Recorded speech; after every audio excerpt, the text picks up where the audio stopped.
name is Dan. And my name is also Dan. And welcome back to the Dan the Games Man podcast. And this time we're going to be doing a brief history of Resident Evil for those who either want to catch up before playing Resident Evil 9 Requiem or just want to go back on the past 30 years of Resident Evil. Which leads to my next question. Dan, what have you been playing? As a shock to no one, I have been binging the hell out of Resident Evil 9 Requiem, and I love it. And by binging, you mean finished? Yes, and then was sat there feeling very sad by myself, like I'd eaten an entire sleeve of biscuits, and then was like, no. Kind of that approach, like wanted more, but also could not stop myself. Whereas I'm treating it like a fine whiskey and having it in small portions, like just a little hour or two a day. That's fair. That's probably the better way to do it. And just absolutely exploring every millimetre of it, because honestly, it is the most excited I've been for a Resident Evil game in a very long while. I was a week late to the party because I got the Japanese exclusive Biohazard 30th edition, which is absolutely incredible. And we are going to do a full spoiler cast on it probably in about a week's time when I finish it, so stay tuned for that one. But we do not want to spoil it for anyone. Just know, if you enjoy your horror, your action, your Resident Evil, this is the best. Oh, Leon Kennedy. This is the best Resident Evil game we've had in many, many years, and arguably the best horror game. And it's definitely performing as such as well. Like, it hit 5 million copies within the first week. Yeah. Whereas 7 and 8, I think, took 2 to 5 months respectively to reach those sales. I feel like over the past decade, they have tried to perfect Resident Evil to be a hybrid of both action and horror, but have never quite got it. Like, Resident Evil 6 was like the most, this is fully action, this is fully horror, and never made a twain meet. Yeah, you had some of the crazy boulder punching, and then you had the other stuff. Yeah. The good bits. And I think they finally pulled it off with this one. Mm-hmm. There's a lot there for new Resident Evil fans, old Resident Evil fans. We will go into it more in the future. Otherwise, we will just spend literally 90 minutes gushing about it, and Dan will probably spoil something unintentionally. Yeah. It does feel like putting on a very, very comfy leather fur-lined jacket. It feels good. It's good to play. It looks good. It's great, and it's gory, and it's scary. Like buckets of blood. We got them. Literally buckets of blood. What else have you been playing? So the theme was apparently raccoons for me, because I've also been playing Donut County. Fantastic game if you haven't played it before. On Games Pass? Yes. Very fun. Silly, but I'm always, one end of the spectrum to the other. You're pretty much just wildly bipolaring around my games catalogue. But yeah, it's just daft. At first I was like, am I really going to vibe with this? I don't know. It's like those hole.io things on browsers. But it didn't take long before I'm just like yelling at things to get in a goddamn hole, and just loving the chaotic nature of the raccoon that you play as. Yeah. It's very fun. I reckon. Have you finished that yet? Because that's short. Not yet, no. I binged a good chunk of it in one go. I was like, more. And then had to do adult stuff. That's very good. Anything else your end? Just been catching up on season 2 of Battlefield 6. I think we've just had week 3 or 4 of challenges. Yeah, I think week 3 dropped this morning. We're recording on a Wednesday this time.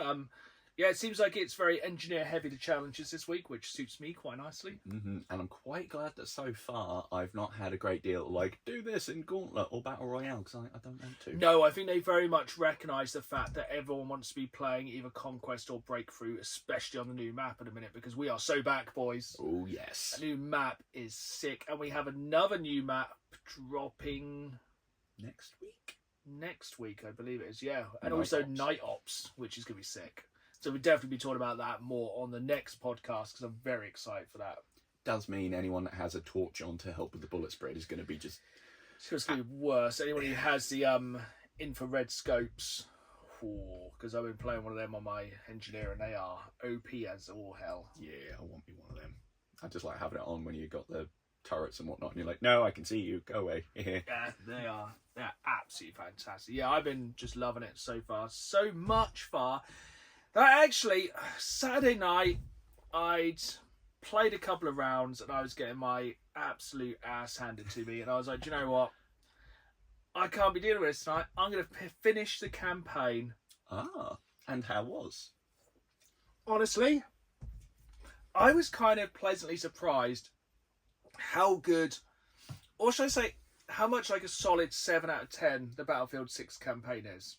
I think that is quite a high bar, to be fair, these days. It's basically like you watch a Michael Bay film for like the explosions, you don't watch it for the story. They have story in Michael Bay films. That's basically what it is here. It's like 1 minute you're like, have you played much of the campaign? I played the first like 3 or 4 missions. Have you played the mission where you invade Gibraltar? Yeah. See, that's sick. That's a quality That's mission. really cool. There's another couple of missions later on, which is like night ops, ironically. Which are really cool. There's like a level where you're just in a battalion of tanks. That's pretty cool. And then the ending is ridiculous. It really reminds you of kind of Call of Duty 4. Oh, okay. In a good way. I don't want to Quality. spoil the campaign for anyone wanting to play it. But it's just like, it's just a classic. It's a series of flashbacks. Why? To explain the character turning. It's like, we all know this is going to happen. You don't just have it as a load of cool things. Don't try and like shoehorn in a story where, oh, this person and like they bring in characters and we're like, are we going to know who this person is? Because I have no idea what's going on here. And yeah, it reminded me of like a Modern Warfare 2 storyline, right. but kind of with less Russia. Okay. For obvious reasons. Because now we have PAX Yes. Armada, or Armata? I don't know. Depends on your accent with it, I guess. Yeah, solid campaign. Would actually recommend it. Yeah, I think it's a very telling thing that you went off to it optionally by your own leave rather than Black Ops when we both had to play it under sufferance. Yeah, and I'd never play Black Ops again, but yeah, like watching Battlefield 6, big TV, big graphics, loud bangs, Nice. things go boom. Destructible things. Yeah. Very fun. And yeah, much like yourself, I've also been playing a lot of like kind of carrying things on. Like I carried on, been doing more Mario Galaxy. Every galaxy I get to is new and fresh, and I love it. More Divinity. Excellent. Still really enjoying that. Sometimes you get like, it's one of those games, if you sit down for an hour, you might just have an hour of conversations. The Konami problem. So it's definitely one of those ones where you kind of need to put a good afternoon aside. Because you don't want to miss any of like the lore, but also you don't want something to literally just rattle on for an hour and you're like, I want to go and set fire to something. Yes, stop spouting exposition at me, please. I need to do violence. But yeah, that's very good. Mm-hmm. And then I played one final thing this past fortnight, and that was, ironically, Marathon. Ah, yes. Marathon. Again. I avoided it. See, I tried the Server Slam, which sounds way more exciting than it was, because it didn't even seem that busy. I've heard it wasn't the most subscribed thing ever. It's a difficult one. Because I think with something like that, if you're not 100%, it's not worth jumping in.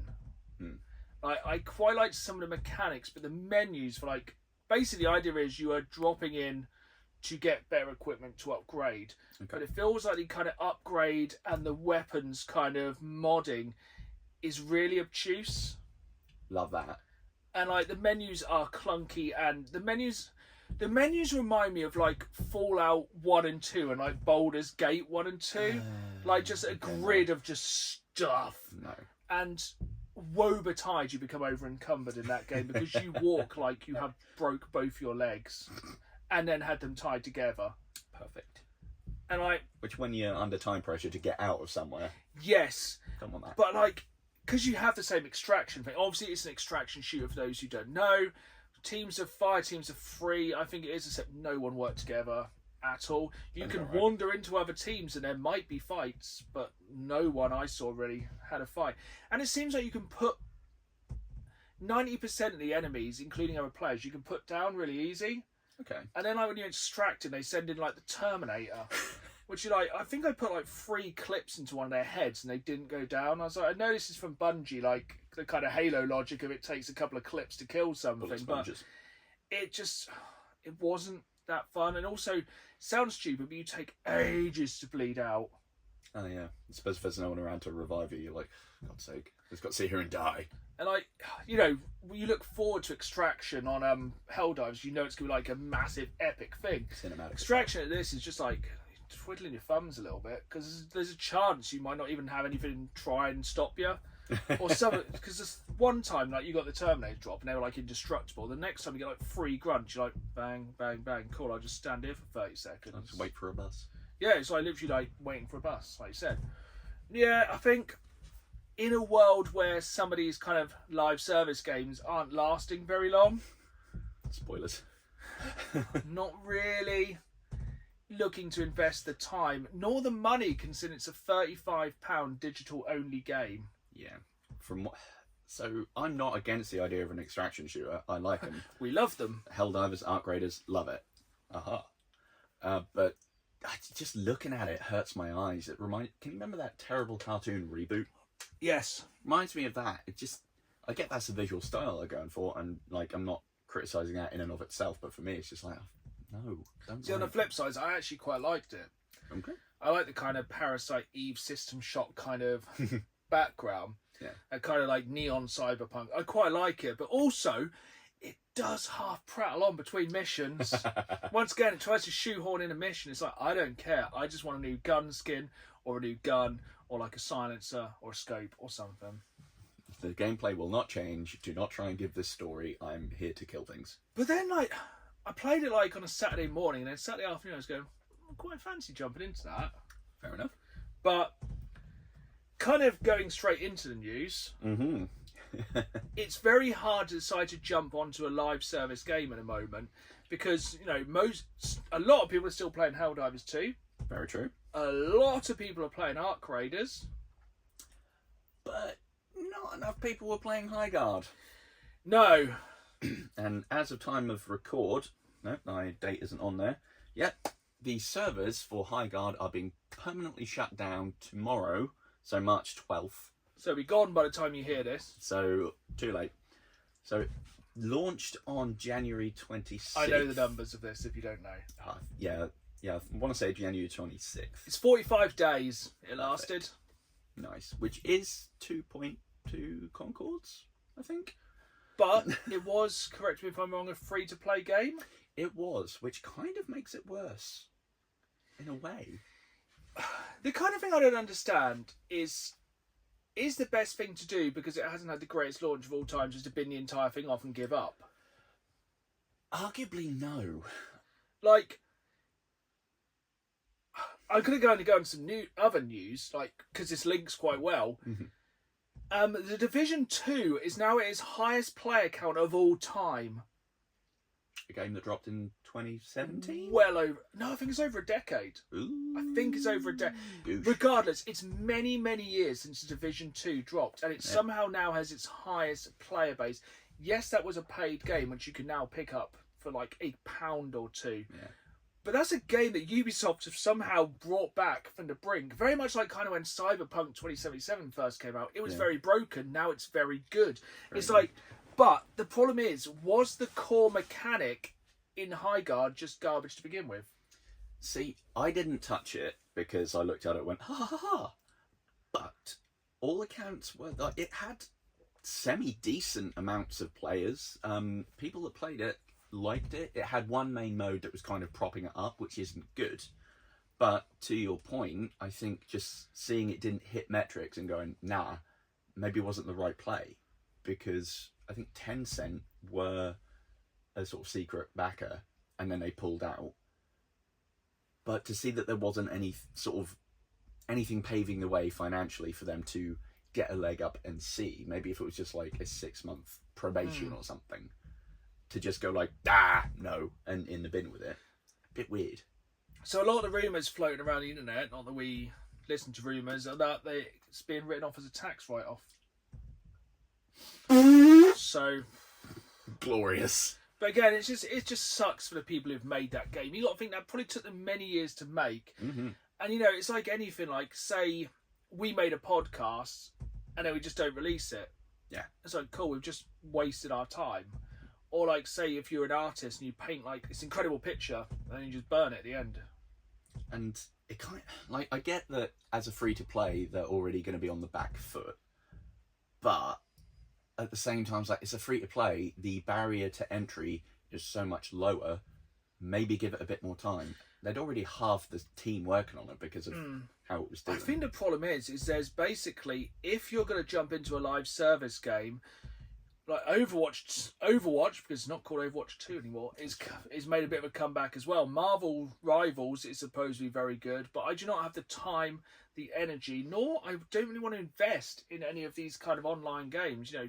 Because in the world where you've got like Marvel Rivals and like Overwatch and Fortnite, Apex Legends, things like Helldivers, which, you know, I don't know if you saw the trailer for the new. Yet another War Bond. Yeah, another War Bond, which looks sick. But that's the thing. They're just cool little add-ons. Yeah. They don't support the game. Well, they probably do support the game financially, but they don't feel so aggressive. Take something like Battlefield 6. You turn it on, it's like, buy, instantly when you turn it on. You can't even get to the menu without it recommending 4 things for you to buy. Yeah, the amount of times like you open it, it's like, do you want to get Battlefield Pro? It's like, no, I told you yesterday. It's like, it's been 6 months. I'm not buying Battlefield Pro. It's like I bought the season pass because for me, that was quite good value because I bought the first season pass and then used the coins for the first season pass to buy the second one, which I'll just do with repeatedly. And I think it was like $12.99. I'm happy to pay that much to give me something to chase. Yeah. Yes, it is a virtual carrot in front of the horse, but still dopamine, isn't it? Yeah, I love it. I'm still enjoying it. But yeah, I don't know. I don't feel like that's actually, I think, probably why I stopped playing Arc Raid, because obviously a lot of it is a gamble if you're going to find anything. I just found Jack consistently. I went, you know what? It's not. The reward is good when it works. When you get screwed over, it's exponentially goes the other way, and it does feel like you've been violated on a soul deep level. Yeah. Especially with some of the new enemies, they can foxtrot Oscar. But yeah, it's not all doom and gloom. No, isn't it? We have a new Xbox on the way. So I think it's kind of been one of those. It's been a weird time for Xbox since like 2016. It's been a weird decade for Xbox. Obviously, 2 weeks ago they lost their management. Yeah. Then they replaced their management with AI. Fun. Well, sorry, somebody who works in the AI department. But now they have announced a new Xbox, which genuinely surprises me in the world economy we're at the moment, where you cannot get microchips or RAM or memory for love nor money. Ironically, because of AI. Because of AI taking it all. It's like they've even talked about the PS6 being pushed back like 3 or 4 years, and the GameCube being pushed back, and like the lack of Steam Decks. Yeah. So there's not a lack of switches, but I presume like the chips in those are probably just. Yeah, you probably got them out of a calculator. Yeah, we shouldn't rip on the Switch because we both really want one. To play Pocopia. Let's get humid. That's my favourite one. Oh, some of the memes. I'll find it in a bit. When you start talking about, I'll find a meme. But yeah, that's great. But yeah, back to the news. There's a new Xbox called Project Helix at the moment, and quoted, "The next Xbox will lead in performance and play both Xbox and PC games." Very cool. So essentially, we see your Steam box and we raise you an Xbox. Now it's gone from everything is an Xbox to Xbox is an everything. So, except it won't play PlayStation games, because strangely, a few days before, Sony announced they are stopping releasing their games on PC.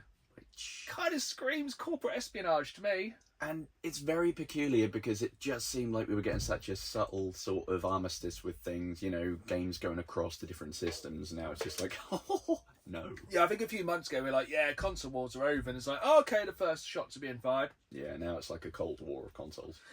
I think the argument is that I don't think they did very well monetary-wise releasing Sony games. Oh, sorry, I should be clear. It's single-player Sony games that were not released on PC. But the problem is they didn't make a lot of money, supposedly. That's why they're doing it. Not because of you being able to play on a rival console. But it's more the fact, like, they have to remember those games normally had about a 2-year delay. Yeah. I think they were kind of working on a thing of, like, getting people to buy it on PC a couple of years later wasn't happening as much versus keeping it exclusive, which would then maybe trigger people into buying a whole console just for a game. Even though, of course, PS5 is still outselling everything. Yes. Strangely, tying into what was said, I think player-wise, Resident Evil 9 highest on PlayStation, then Steam, teeny amount on Xbox. Very strange. I wonder how it's doing on Switch too. Oh yeah, I didn't say that for some reason. But I've had some people comment on my YouTube saying it's actually pretty good. I can imagine. Thing is, I'd be frightened that something would happen and I'd belt it across the room. Yeah, that is always a chance. There's some pretty jump scares in that game. But yeah, thoughts straight away on the new Xbox. I like the idea, just because I don't have a gaming rig for PC games, so I can actually play some things that have been locked behind that. However, I know it is then going to come into the category, like the GameCube, of being much more expensive. It's going to be not performing on the same level as the PlayStation 6. It's going to be up there, so it's going to be more. So, I think that's the thing. They've said it's going to be the most powerful thing in the world, which means it's going to be... I think they've actually said it's going to be a... what's the exact wording they used? It was like for, high-end... I think they were like, it's a high-end gaming device. Yeah, which is just given red flags of, we want all your money and possibly a kidney. But if it does give you option to play... It's like 2 rigs in one, isn't it? It's just... Basically, essentially, I'm looking for the cheapest way to play Total Warhammer 40,000. If that is it, then that's it. And I tell you what, if it's going to have PC games, it better support keyboard and mouse. Yeah, that's true. Although a good thing about it as well, I know this is kind of like going, it's okay, they shot me, but they also gave me a plaster. Because it will have more of a like Steam front end kind of thing, it will more than likely ditch Xbox Live Gold stuff. So you won't have to pay for that subscription. Oh, I bet you will. Hopefully not. There'll be a premium for Games Pass. I bet you will. Yeah, how are they going to monetize like people playing online? There'll be some way, won't there? It'll probably be that will be free, but then like Games Pass itself will be like all now, of your money. Do you reckon it'll boot up in a version of Windows?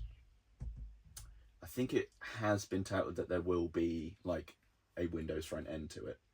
So as long as it's better than games for Windows, because that was a dark time. Yeah, that won't be great. So we'll see. Yeah, it's definitely something I'm interested in. 100%. But I'm very much waiting to see how it turns out. Very much like the Amazon version of the God of War series, which is coming out, which they've released one photo from, and I'm on the fence at the moment. I nearly, messed myself in rage. Just dirty protest. I was so mad. It looked terrible to me. I thought it was AI. I genuinely thought it was AI. Yeah, it really does look like AI. I think it's one of those ones, but like, when you first saw screenshots of The Last of Us, you're like, what? It does just look like cosplay, though. Yeah, I'm surprised I didn't get Pedro Pascal to play Kratos. That'd be good. Genuinely, we're not surprised. The problem is you can't get like a normal human being to play Kratos. No, that's very true.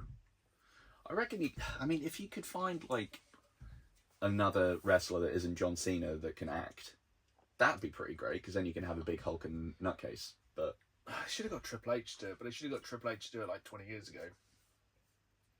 That'd be good. Bald, beard, angry. That'd be quality. Yeah, that'd work, but I don't think Triple H is available. And probably then it would, and he's. I don't know. I wonder if you work at WWE, you're not allowed to do anything outside of Netflix. Oh, probably now, yeah. But yeah, I don't know. We'll see on that one. It looked. The costume was fine. Any other news I've missed? So, I got a small rumour, which taken with a massive bottle of table salt. And a dev I've not heard of, if I'm honest, Iron Galaxy, posted just a photo of a desktop computer at their sort of 2026 dev meeting. And what it had was a brighter, cleaner, more textured version of the sort of boot up splash from a little known game called Fallout New Vegas. Oh. Could this mean they're working on a remake? I don't know. Does it mean they're working on assets for things like Call of Duty, who have had Fallout skins? Maybe. But it's starting to become Half-Life 3, but still. Potentially. I think we're erasing them in it. What we can get first: the new Bethesda game, GTA 6, or what's the other one we always joke about? Yeah, I don't know. The way God, I keep kicking the camera today. Final bit of news, and that ties in nicely to our topic for the day, and that is that they've already announced new features and content for Resident Evil 9. In May, we will be getting a photo mode, hooray, Ooh. and just what we want to It's look a selfie of a zombie. I just want to see if I can get Leon to do kawaii poses. And also a mini game, which better be... It's Mercenaries. It better be. If it's like going to be Cooking Mama, Mercenaries, I'm isn't gonna it? scream. Yes, and then new story content is on the way, but they're like, it's going to take a while. I was like, fair enough. Imagine if the DLC was like Umbrella Corps. I don't think that's even on my list today for anyone who did, for everyone who didn't play Umbrella Corps. It was essentially like a squad-based shooter with zombies in it. Sounds sick, was not. Yeah, I'm trying to say, they've had so many attempts at terrible multiplayer ones. I think I played that. Was that PS4? PS3. Maybe I'm thinking. There's a couple then, because I played one terrible one that was like built in Unity, and that was in the last 5 to 10 years, and that was awful. It was genuinely terrible. There was no story at all. It was just PvP, but there were also zombies wandering around. I do know the one you mean. Was that the multiplayer for 7? Might have been, and then they Was did it the it one as you a stand. downloaded? I can't remember. Because there was Reverse, yes, and then there was this other thing that I'm remembering. because I remember the one we were running around like Raccoon Police Department as Leon, but then somebody else was playing as a tyrant and somebody was playing as Wesker. It made very little sense. No. Should have been cool. Was awful. Absolute segue. Have you seen the next skins that come to Fortnite? I'm going to assume it's some other like pop star that I've not heard of. No, they are doing a Grace one from Resident Evil because Okay. why not? But they're also adding Team Rocket, and you can have Meowth as a pet.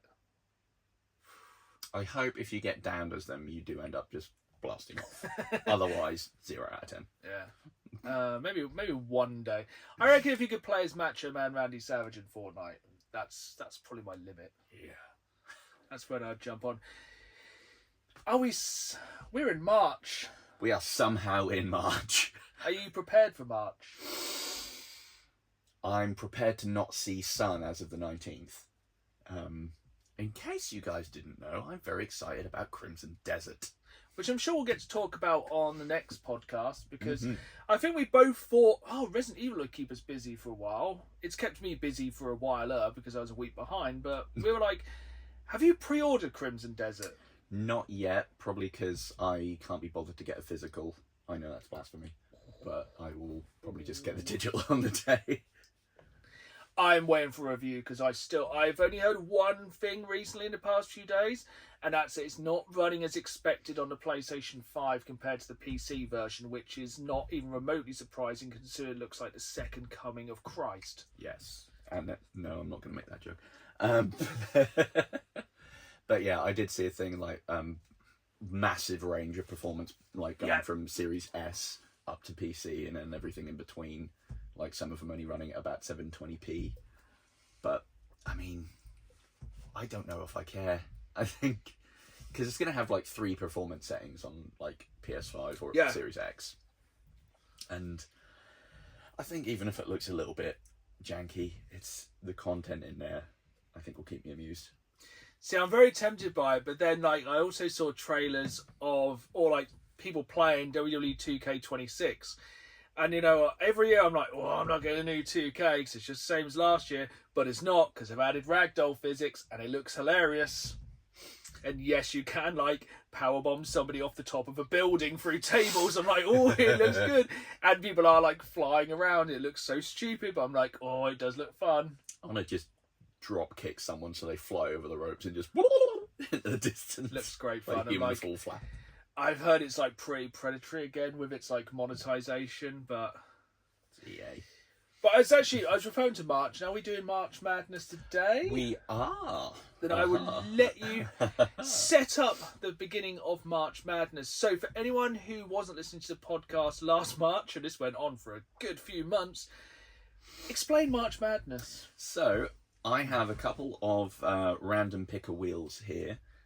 One is sort of video game based shenanigans, and the other is just general pop culture stuff. And we're gonna spin the wheels and then do some matchups. The next episode we'll sort of debate who we think is gonna win, and we'll go through our brackets until we have an overall winner. And we'll put a vote up on YouTube at youtube.com/DanAGamesman, where you can cast your vote and comment down below why you believe your thing will win. And I am using thing as a very loose term because last year was madness. It was. Shows how much I'm all about Crimson Desert that I completely didn't catch what you were on about. It's one of our main conversations. Also, though, like, just going back onto it, I didn't realise the main character, big Scottish fella. That's gonna be 3 much main more fun. characters. This is very good. And he likes to pick fights with the city guards, so... Okay. So, I thought I'd do the same as last year and have a 6 on each wheel for each thing. But then we'll pick like 4 per East and West bracket, so there's maybe some that won't get in there. So our first I have no idea what any of these are. Oh no, I came up with these in a vacuum. That's why it's fun. Alrighty. So first one from our random pop culture and shenanigans wheel. Da, da, da, da, da, da. You'll like this one. It is the T800, but with 1 leg. Which I feel like could hinder it, but maybe not. Bit of a fair one. And facing the T800 with 1 leg will be... Is it something awful? It's someone with all the legs, and that's Sexy Starmie, Mega Starmie.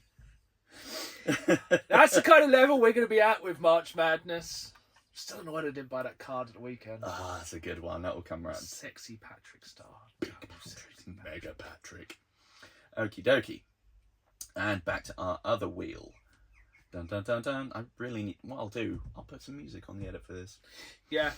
Have a little... Ooh. Ooh? Ooh. Okay, so Shin Godzilla, but stage 2. The derpy one where it's like bleeding out of its gills and bug-eyed and just going across the floor. So still a Godzilla, but not the big guy. Is that Man in a Suit Godzilla? Oh, I wish it was. That'd be even better. That's from the 2016 Shin Godzilla one from, I think, the original creator, when he was like... I have to make sure we're very clear which Godzilla it is, otherwise Yeah. we'll get roasted. I think he's called Derpy Godzilla a lot in regular parlance. That's quite a large competitor. And that is going to be face... Oh, no, they're boned. 4 Helldivers, but with no stratagems. That's just harsh, no stratagems. Yeah, otherwise, like, I thought they could just orbital bombard things from the moon. I still think you could probably orbital bomb, blah, blah, blah, blah, blah. You can still do something to Godzilla. I'm sure it'd be fine. I reckon. I mean, you could take out a Bile Titan. So, Yeah. Right. Wild Times, yeah. Probably about the same size as Godzilla. And, like, Shin Godzilla Stage 2 is probably about the size of a lorry, maybe. He's not, like, full size. Okay, not big Godzilla. Yes. Okay, and our next one will be Freddy Krueger. Ooh. Keep your kids away. I know, right? Versus... We've not gotten any of my really stupid ones yet. None of the really stupid ones. Don't worry, here comes one. Oh! That was nearly hilarious. Okay, Solid Snake, but in a cardboard box factory. Ooh. It's a nightmare for both of them. So then we got our last round. Last round. 3 left on each wheel, so there'll be 2 ready for next year. We have 100 Angry Seagulls. I just want a stupid one for each wheel. I'm sure there's some really stupid ones which haven't appeared. Yes, and I'm kind of sad about it. Here we go.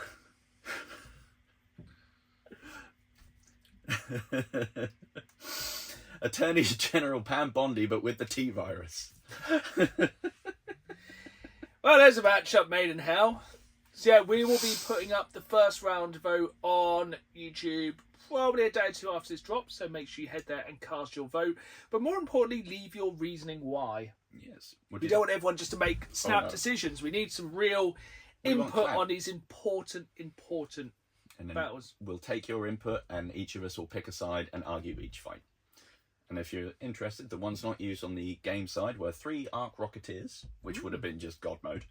The Nemesis. 3. I know, right? Well, the Nemesis's weakness is rocket launchers. Very true. Inspector Gadget, but with unchecked psychopathy. And JD Vance with the ability to throw an infinite amount of sticky couches. So, I think we got away quite well. To be honest, yeah. Some of my shenanigans got left out there. Still get 100 seagulls. We'll carry on the sanity with another story from the dark recesses of Reddit. We have another Tfue. Nice. So fudged up so we're keeping it horror themed for our Resident Evil Brief History of coming up straight after this. Tfue by playing Dead by Daylight with the window open. Uh-oh. I take it you play Resident Evil in a dark room. Yes. Yeah, good. Gotta be done. Yeah. If you play horror games not at dark, or normally not at night. If you can, always play horror games at night, otherwise you lame. So I was at my sister's and her partner's house this weekend and we decided to play some video games. I've always wanted to play Dead by Daylight. We all have the Xbox Games Pass, so downloaded it and started playing. It was the first time any of us played this game, so we're figuring out good tactics and how the enemies worked. As it was our first time, there's a lot of scare moments with shouting and screaming.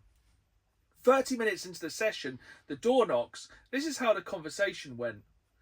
So there's 2 voices here, but I'm going to try and do both. So, this is the policeman. Hello? This is the person. Hello? It's the police. Open the door. They walk in and see 3 TVs, all of us sitting on a sofa holding Xbox controllers. We've got a call about a domestic situations. We've got a call with someone screaming, he's got me, but I think we can see what's going on. The police were relieved because they were hungry. We offered them crisps and they went on their way. That's how it ends. That's it. That's the entire story. Here you are. Quality. Have some crisps. Good day, sir. Top comment, if this is true, that's just hilarious. Disarmed with crisps. I like it. That last bit is relatable. I always loved that game, but I just can't play anymore because the amount of anger it makes me feel really isn't good for me. I thought it was relatable about giving the police some crisps. Yeah, I could probably be bribed with crisps quite easily. My buddy created this super hilarious inside joke where he'd play the killer. He'd put us up on a hook and just keep making hang jokes with a certain voice. Hang in there. Hi, how's it hanging? Don't hang around too long. And then final comment, because we've got a lot of Resident Evil to talk about. No, dang dude, you're well hung. Dick jokes. Oh. Right, brief history of Resident Evil. We are going mainline games. I've taken this from an IGN article because some of these games I've not played in well over 20 years. And even if you had played them recently, they're so bat-crap crazy. Yeah. Difficult to keep on top of. So we are going to go all the way back. So these are in chronological order of the events that happen in the game. So the starting point of Resident Evil 0. Why it doesn't say that the new one annoys me. So July 23rd, 1998. The Bravo team of Raccoon City's Police Elite Stars Division are dispatched to investigate a number of murders in the Arkley region. The team believe evidence can be found in the area's mountains, but their helicopter crashes before they can reach their landing zone. Survivor Rebecca Chambers makes her way towards a spooky-looking mansion in an attempt to find the rest of Bravo team. Before she makes it to the house, Rebecca, along with her newly acquired convict companion, Billy, remember Billy? Oh, Billy yes. Cohen, come across an abandoned training facility where they discover that its former director, Dr. James Marcus, along with former partner Oswell E. Spencer, were responsible for a new biological weapon dubbed T-Virus, a deadly infection that turns humans into zombies and other monstrosities. Republicans. Don't have the most amount of love for Zero. Don't dislike it, but it's fine. I played Zero after I played the remake of Resident Evil on the GameCube, and that was very, very good. Mm-hmm. I think it was released before the remake. And I think I only ever played it on the GameCube. And I tried to go back and play it recently on PS4, and I found the lack of inventory space very annoying. Yes, that's always a failing of some of those ones. And then, yeah, when it's a lot more laborious to clunk around everywhere, it's kind of backtracking for those items or storage a little bit. Were there even storage boxes in Zero? I don't think there were. I can't remember. I just remember there being a lot of being on a train, a lot of spiders. So, like, Greater Anglia in general? Yeah. Okay. Anything else to add about Resident Evil Zero? We're going to really go over this one, I think. There was a big scorpion. There was a big scorpion. I did quite like how they tested I like how they tested the T-virus on animals. That sounds weird out of context. Animal testing's great. Do not... Actually, I probably will capture that point. But, yeah. It's always that kind of classic... We pumped a gorilla full of drugs. I hope it doesn't escape and kill everyone. Next diary entry. It escaped and killed everyone. I'm the last one alive now as I write, and then it just blood on a page. Basically, yes. Yeah, it's basically the start of some really bad company decisions. They double down each time. Resident Evil 1. July 24th, 1998. So the day after... That'd have been a cool name, Resident Evil the day after. That would be nice. Would have made sense the first time round. The STARS Alpha team is dispatched to find what happened to the missing Bravo team. Bravo team really didn't do their job very well. Didn't have a great day. Their search leads Jill Valentine, Chris Redfield, Barry Burton, and team leader Albert Wesker to the aforementioned Grand Estate, the Spencer Mansion. I think Wesker might come back up later. Wesker. Spoiler alert, he not good. The gang splits up and discovers the horrible fates of the missing STARS members who have been decimated by the monstrous results of the T-virus. As it explores the mansion's many rooms and hidden chambers, Chris finds Bravo team member Rebecca Chambers still alive. Chambers? From Resident Evil 0.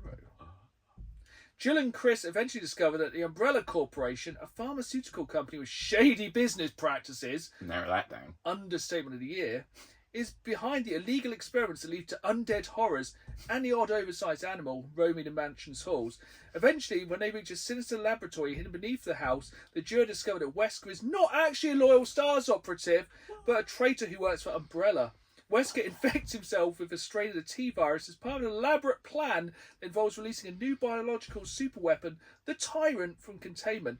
Unfortunately for him, the creature swiftly kills him. No. Oh, I can't believe we lost Wesker in the very first Resident Evil game. So soon. After managing to defeat the Tyrant, the remaining STARS members escape the lab relatively unscathed. Our heroic survivors return to Raccoon City only to learn about the corruption runs deep, decide to go rogue, leaving the RPD to investigate a grand corporate conspiracy. Chris heads off to Europe, while Jill stays in the city to learn more about Umbrella. Chris is like, I'm going on holiday. Screw this. Begs the question, before this happened, why did they have such a unit as STARS? Well, it was the special super police. Yeah, but what the hell was going on that really made them need that? Just super meth?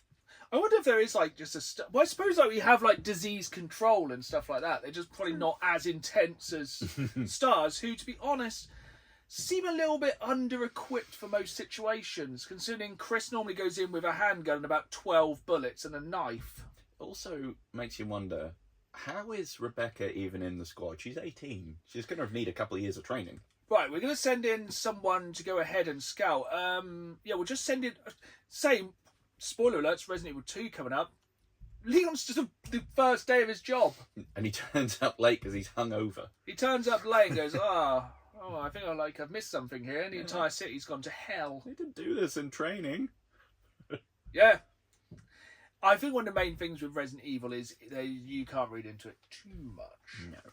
I do have a fact about Resident Evil 1.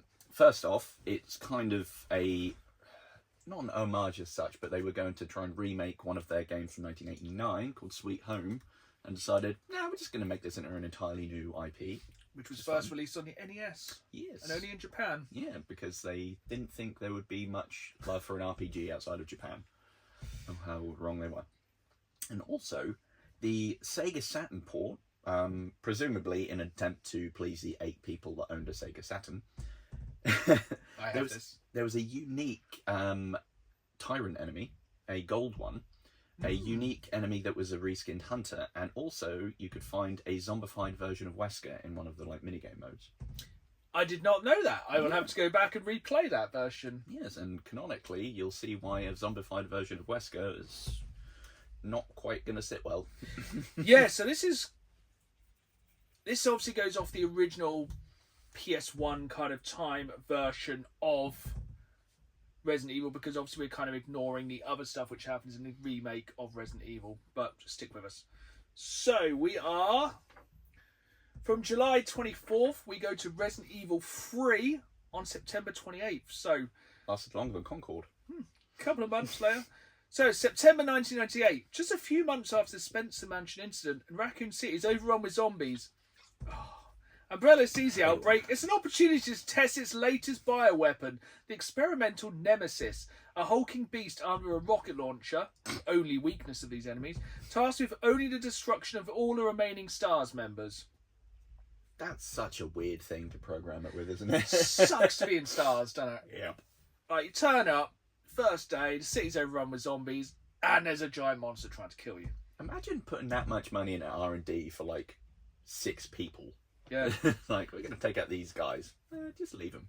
While Jill desperately tries to escape the outbreak with a relentless nemesis on her heels, rookie RPD officer Leon S. Kennedy and Chris Redfield's younger sister Claire both arrive in Raccoon City at the worst possible time. Yeah. Yeah, Labor Day. So Resident Evil takes place the day after Resident Evil 3. Yeah, which is, I kind of like when they do stuff like that timeline-wise across the series. It's like, this stuff has kind of been going on around it. Yeah, but it is very confusing when you're trying to go back and look at these, even though we're just looking at the mainline games. Yes. So Resident Evil 2 starts fantastically. So after being separated following a car accident, Leon and Claire agreed to meet up at the nearby police station. Unfortunately for both of them, the building is already infested by the undead. Womp womp. And also, they're quite lucky the Nemesis isn't just hanging around outside still. Yeah. Because obviously that's where you first meet at the start of Resident Evil 3. It doesn't have much in the way of patience or object permanence, really, other than its main goal. It's like, you've gone behind a door. But I suppose, spoilers alert for a 25-year-old game at this point, I suppose the Nemesis dies the day before they get there. Yeah, that's true. So I hope nothing else turns up to replace it. Yeah, that'd be horrible. As she navigates the station's dangerous hallways in search of information about her brother's whereabouts, Claire runs into Sherry Birkin, a young girl pursued by a monstrous weirdo who not only turns out to be her dad, but also Umbrella's leading scientist, William Birkin. Old Willie. One of my favourite character models from the game, with a big eye in his arm. Yeah, it's great. It's great foul, content. but in a great way. It's good, solid character design. Turns out William Birkin had planned to betray his corporate masters and sell his newly developed G-virus, but he was gunned down by Umbrella before he had the chance. As he bled out, William managed to infect himself with a G-virus. His monstrous form massacred Umbrella's troops and proceeded to dump both the G and T-virus formulas into Raccoon City water supply, creating an enormous mess they have to deal with. Nice one. That's quite an understatement in the IGN. Yeah, it's weird how basically he was like, I want to steal your stuff. And then they're like, no, we're going to kill you. And he's like, well, cool, I'm going to infect everyone then. There's a lot of over... There's some big reactions here. Some big reactions to some small... Meanwhile, Leon runs into Ada Wong, an FBI agent seeking the G-virus for her own investigation into Umbrella's corruption. The two decide to form an alliance. For now. Ooh. Leon and Ada run into Birkin's wife, Annette, who is not a big fan of the pair. They follow Annette deep underground into a secret Umbrella facility called the Nest in hope of securing the G-virus samples. I don't really want to... Nearly every Resident Evil game is always a secret underground bunker. I don't think there's a single one where there isn't. No. Even Outbreak, some of the things, it's like, what's in this dilapidated house? Secret bunker. Okay. Pretty much simultaneously, Claire also arrives at Nest in search of the vaccine for the now infected Sherry. Leon manages to obtain a G-virus sample but runs into the hideously deformed William Birkin, who mortally wounds his wife. As she struggles to hold on, Annette reveals to Leon that Ada is not who she seems. She's actually a mercenary looking to sell the G-Virus to the highest bidder. What? Ada arrives on the scene and demands a G-Virus, but before Leon can hand it over, Annette manages to shoot her, sending both Ada and the virus falling into the lab's seemingly bottomless cavern. Whee! So I hope she's gone. She's never going to return. That was actually a really sad moment, I think, when he played the original game. Kind of, yeah. Yeah, it was quite emotional. Meanwhile, Claire finds a vaccine for Sherry as Annette administers it to her daughter. Claire tangles with out control William. Sherry is cured, but Annette eventually dies of her injuries. The facility is set to self-destruct, and Claire, Sherry, and Leon board a train to escape. With the nest destroyed, the crew finally manage to escape the nightmare, and on the outskirts of Raccoon City, vow to continue her fight against Umbrella. Because that's when Leon goes off on his motorbike. Then they're going to Paris, which never really... That was the end of Resident Evil 2, wasn't it? Like, we're going to Paris. I think he goes so, to his yeah. motorbike, he goes, motorbike. I fell off in Spain. I'm a crab. So that was... Goodbye. September 29th. So Resident Evil Outbreak takes place between September 23rd and October 1st, 1998. It's actually when it takes place over the longest period. While Jill, Leon and Claire are dealing with their own issues amidst a zombie outbreak, 8 other Raccoon City residents are also in desperate fight for survival. Among them is local journalist Alicia Ashcroft, who is trying to shine a spotlight on Umbrella's evil ways. So she is obviously mentioned in Resident Evil Requiem. Yes, she is the only person from Outbreak to still be relevant. So she managed to escape Raccoon City before the government annihilates the entire area with an evidence-destroying thermobaric missile strike carrying information that could expose Umbrella once and for all. So basically, I remember back in the day, it was a nuke. Yeah, that's what I thought. Whereas thermobaric is just like big bomb in it. Yeah, it's just like big bomb, because I think basically the idea is that if it was like a nuke, nothing would be left. Yeah, I think that is one of the things that is very noticeable across the entire series, that the size of Raccoon City, the layout of Raccoon City, and the size and effect of the bomb vary wildly across which game you're looking at, or which remake, or the movies, or whatever the hell. Because some of it ain't nothing left, but in 9, there's some left. Resident Evil 3 continued. So there is a bit of a gap between Resident Evil 3, because like the entire bit they miss in the remake is when Jill gets infected with a T-virus, which is in the game, the remake, but she never really she mixes up with Carlos Oliveira. I can never pronounce his name. Because basically she meets all the mercenaries who also work for Umbrella but have realised they're not great. This ain't good. So he cures Jill, but then also help her find an important vaccine that could save the city. Unfortunately, the government has created a cure by nuking them. Or thermobaric missiles, we now know. Old Thermobarry. Carlos and Jill head to another underground lab, this time creatively called Nest 2. Electric Boogaloo. Unfortunately, the Nemesis is still alive and very much still in pursuit.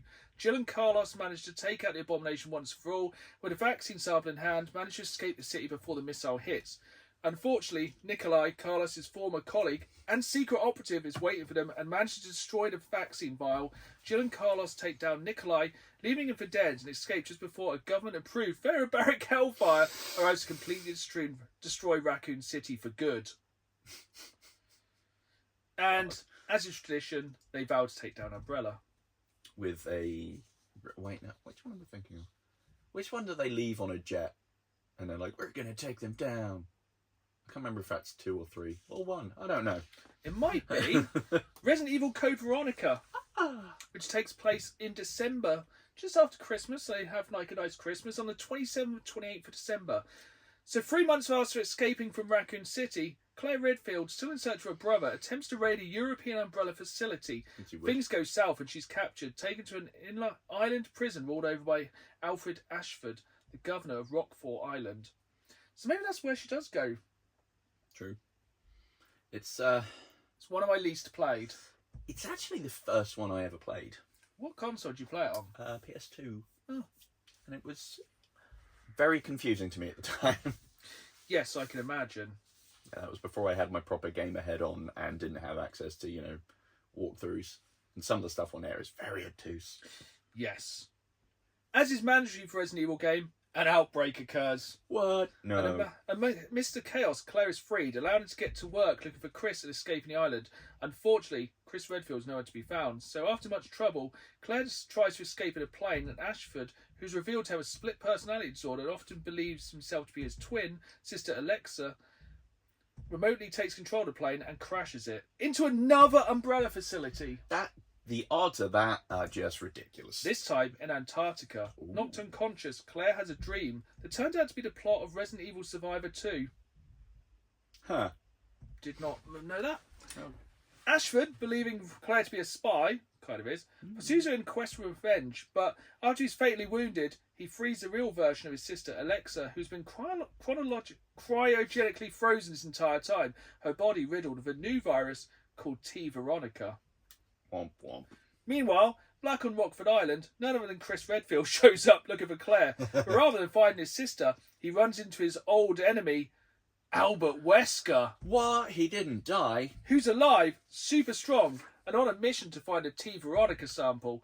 Turns out he actually planned to be killed by the tyrant back in the Spencer mansion, as he would have ensured he could reach the full potential of some experimental virus he was infected with, or something. The pair make their way to Antarctica, where Chris hopes to be finally reunited with Claire, and Wesker hopes to secure the T. Veronica sample.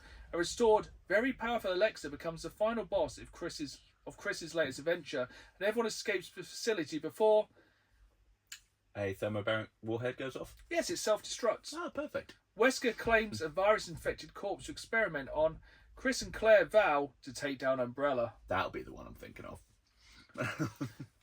At this point, it all makes quite a lot of sense, doesn't it? Relatively, yeah. Corporation does bad things. They're all linked. Yes. They're all somewhat together. Autumn 2004, so jump forward 6 years. Leon goes on holiday. Not to Paris. Yeah, we just kind of ignore most things that are going on with Umbrella. Yeah. Leon goes there. There's not zombies. It's a cult. Is there even any mention of Umbrella during the game? I don't think there is. I think we all know the story of Resident Evil 4 so far. Basically, it's just Leon on holiday. Yeah, it's cults, squids in the head, Leon, and that's about it. Lost Plagueis. Yes. Chainsaw Man. Not going to breeze over it. Fantastic game. Love it. For history, Resident Evil Revelations 2005. Have you played Revelations? I haven't, annoyingly. Very, very good. Basically, you know snakes on a plane? Yeah. Zombies on a boat. Ooh. I really enjoyed it. Basically, Chris Redfield and Jill Valentine go to a boat. Things happen. Then it weirdly goes into Resident Evil 5, Lost in Nightmares DLC. Yeah, isn't that which is a year later. Yes, that's a prequel to 5, isn't it? Yeah, so 2 years after Resident Evil 4, our original big bad Wesker is still on the loose, and Chris and Jill, now operating under the banner of the BSAA, don't want to be called stars for some reason, follow a threat that should lead them to Umbrella's founder, Oswald E. Spencer. Instead, they run into Wesker, who has killed Spencer. Womp. Wesker seems even more powerful than before, and now dodging bullets for fun. I do remember this DLC, actually. Yeah. Basically he turns into a vampire, doesn't he? Effectively, yeah. He has funny eyes and he can matrix around the place. And yeah, you think Wesker's going to kill Chris, and then he doesn't. He kills Jill. Yeah, they both go careening out of a window, Yeah, I think, they don't fall out of a window into a chasm. So yeah, they're definitely both That's dead. the end of both Jill and Wesker. Never to be seen again. So then after the Resident Evil 5 DLC, we have Resident Evil 5, which takes place 3 years later. Dang. I hope nothing's happened in those 3 years. So after 3 years after Jill's death, Chris is tasked with apprehending terrorist Ricardo Irving, who is selling bioorganic weapons in Africa, along with his new partner, Sheva. Chris discovers that locals are infected by a modified Lost Plagueis parasite from Resident Evil 4. Yes. The duo set out to solve the crisis, but Chris has another thing on his mind. The BSAA believes Jill could be still alive. How could this be? They do find out that Jill is still alive, and that Albert Wesker is now leading Umbrella. And yeah, basically Jill has a mind control thing in her chest, which you have to pull out with a mini game. Yeah. While Wesker's going boom, boom, boom, boom, boom. Yeah, you have to fight them both at once. It's very annoying. Also, Wesker does work out. He can stop missiles. That's true. Oh yeah, I forgot that. He's like, missile. But then you shoot it, it blows up anyway. Thus, proving my theory earlier, Weakness is rockets. Who knew? Resident Evil Revelations 2. This is one I don't think I've actually played. Is that the one that's kind of deep sea? Or was that one? Chris Redfield is now a member of TerraSave and Anti-Bioterrorism Task Force and finds himself trapped in an island prison again. This time his new partner, Moira Burton, who's the daughter of Barry Burton. Barry Buttons. Who made the catchphrase Jill Sandwich. Yeah. Basically island. Chris has gone to find another virus which is in China. I'm sure he'll be back later. He likes to jump around between organisations, doesn't he? So that does actually then nicely lead into Resident Evil 6, which is just a year later. Once again at Christmas. Which obviously has 3 campaigns to really confuse things. So, in 2012, a new virus is developed by a company dubbed Neo Umbrella. It's not a great start. No. Someone appears to be Ada Wong, mercenary Jake Mueller, who's immune to the virus on the account of being a child of Wesker. How dare he? I don't really ever explain how that is. Nepo baby. And then also you have the other campaign, which is Leon Kennedy trying to save the president. That was the only bit of that game I really liked, to be honest. Yeah, I like that. And then... It's because it was zombies again.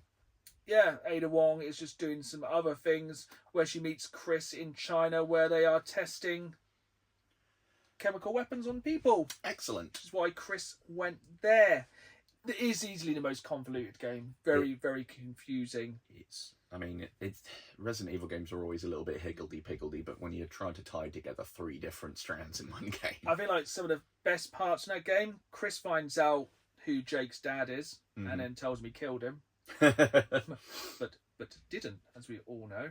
This is true.